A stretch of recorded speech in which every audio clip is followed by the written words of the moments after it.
time-lapse video. But before we go further, if you like my work and are interested in updates and more videos like this one, please hit the subscribe button and the bell for all the updates. And at this point, I would also like to mention that I am currently working on a podcast project with a dear friend of mine, which is also a designer for many years, an illustrator at a masterful level, which is Adrian Baxter from the UK. I'm gonna do this project with him called Carving Fire, and I'm also gonna upload our podcast episodes on this channel probably, so if you're interested in that as well, another reason to stick around. Alright, let's get back to it. So this piece is part of a series of pieces I've been doing over the years of 2020, around 22 or 3 if I remember right. So I think they are quite interesting from a technical perspective, because the technique is quite unique. I think I've rarely seen many other artists creating stuff the same way, even though the overall approach is actually quite simple, but it's just a very time-consuming process and a very instinctive one.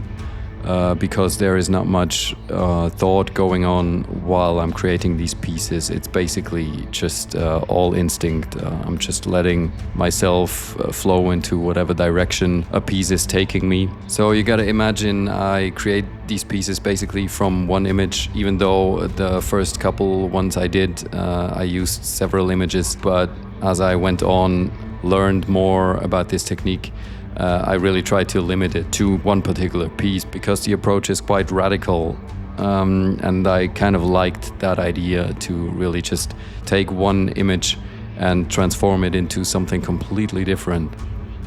And the great thing about that approach is really, it doesn't really matter what the photograph is, like what's on there. And I find that really interesting, because it really kind of, to me, it's kind of a statement to human creativity and imagination, because maybe think of it as something like realigning atom, having one certain matter that transforms into something completely different. That's why I've been returning to these pieces, even though while I was doing them, I was already quite deeply into learning 3D, and that has really become my biggest passion when it comes to visual art nowadays. But yeah, I've been returning to these pieces because it's just a very, as I said before, it's a very creative, uniquely creative process, which I deeply enjoyed every time. The problem is I just don't have much time for that kind of stuff nowadays, because I'm just way too busy all the time, and they are hugely time consuming.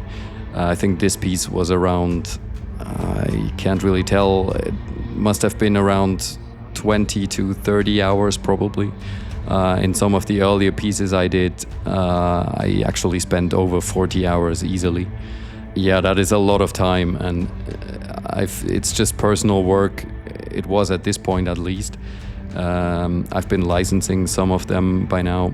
Some of them I've been selling on various merch items on my shop.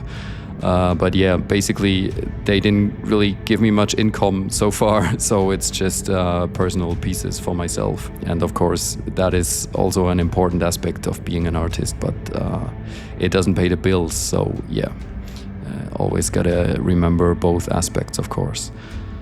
So I remember when I started the first one of these, it was basically just out of one very specific Photoshop command, like a shortcut command that was like a duplicate.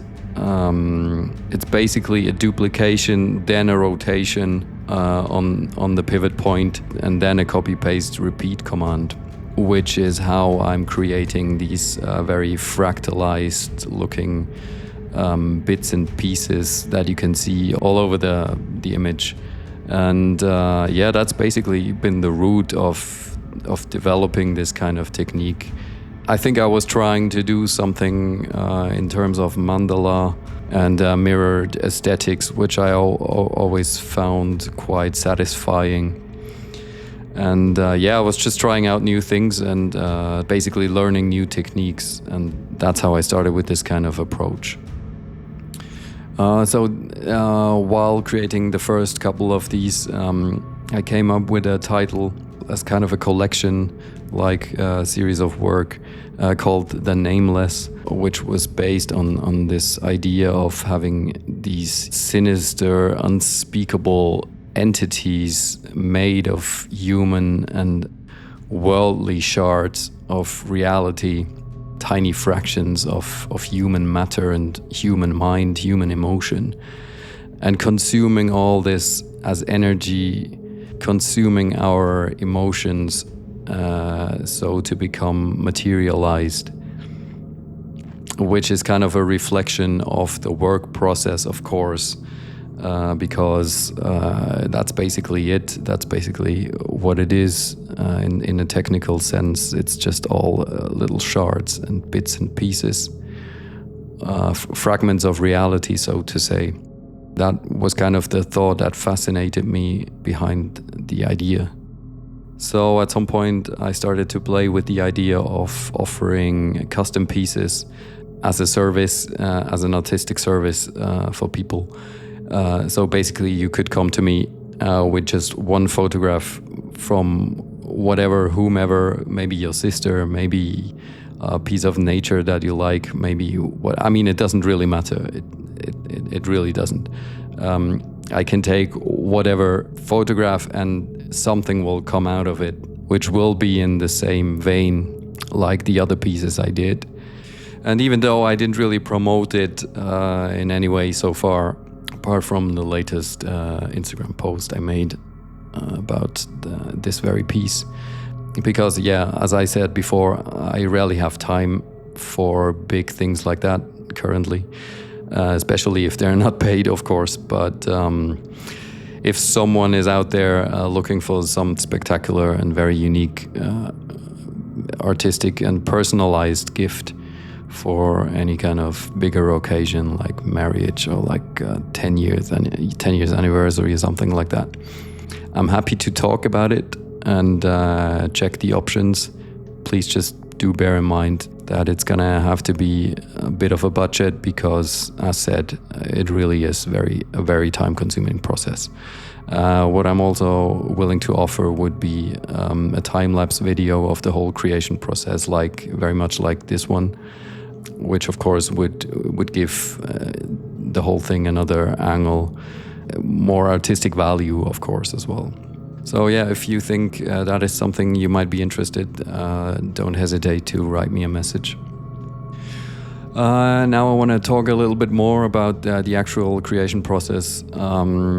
So as you probably saw by now, the first thing I'm trying to kind of work out when working on pieces like that is kind of contours of a face, which gives me kind of a starting point to take things from there to kind of work out this entity-like character that always comes out with any of these pieces. And from there on, it's really just free fall into creativity and just really aligning stuff, finding the right balances, finding the right contours, especially finding that feeling that tells me that it feels right and it does work as it should.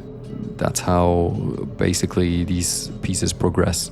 And that's basically really all there is to it, as simple as that sounds. But as you can see, it's really a lot of trying around, a lot of trial and error. Sometimes I create whole sections that I'm gonna throw away again because they just didn't work or don't make any sense. Sometimes they completely vanish because there's just 10 other layers on top that are gonna swallow them up completely, which is totally fine.